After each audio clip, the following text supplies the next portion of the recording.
Cinquième problème, j'y ai fait allusion tout à l'heure, la question européenne.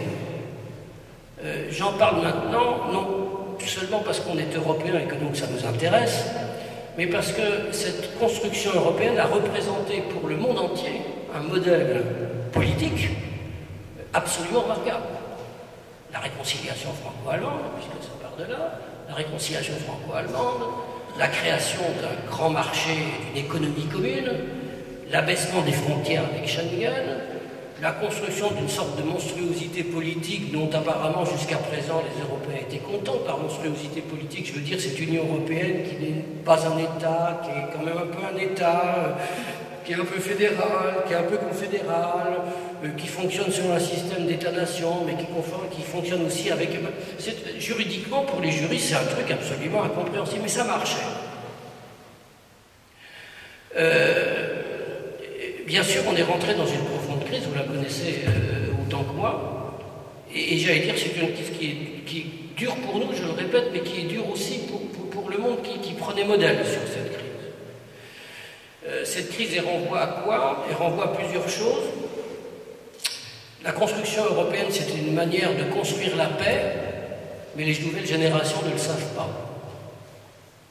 Parce que l'Union européenne, parce que la construction européenne a tellement bien réussi que la paix apparaît naturelle en Europe. L'une des choses qui me frappe le plus à l'heure actuelle quand je discute avec mes amis allemands, par exemple, c'est l'absence totale de germanophobie dans les débats politiques français, à l'heure actuelle.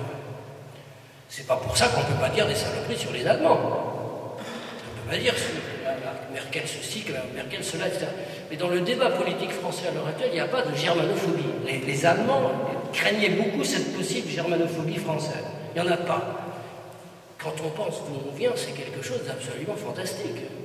On va continuer à s'engueuler avec les Allemands comme on s'engueule avec les Anglais depuis environ 6 siècles, donc ça va continuer de bonne humeur, etc. Mais on ne passe pas au stade, j'allais dire, de l'affrontement existentiel. Ça, c'est par exemple un acquis de la construction européenne dont je pense que les nouvelles générations ne se rendent pas bien compte. Je ne leur reproche pas, tant mieux pour elles. Mais l'Europe garantie de la paix, c'est plus tellement un slogan qui peut marcher.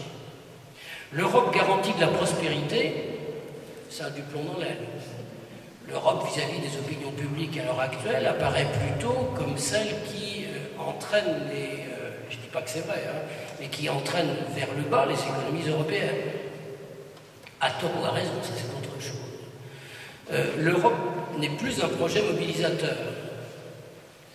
Et puis, il y a sans doute un problème démocratique qui est que les peuples européens, et là je ne fais pas de politique, je ne dis pas si je suis pour, contre, etc., que les peuples européens ont l'impression de ne rien comprendre au système de débat. D'ailleurs, ils ont raison, parce que même les juristes n'y comprennent rien, ont l'impression de ne rien comprendre institutionnellement au système de prise de décision, mais de rien y comprendre politiquement non plus.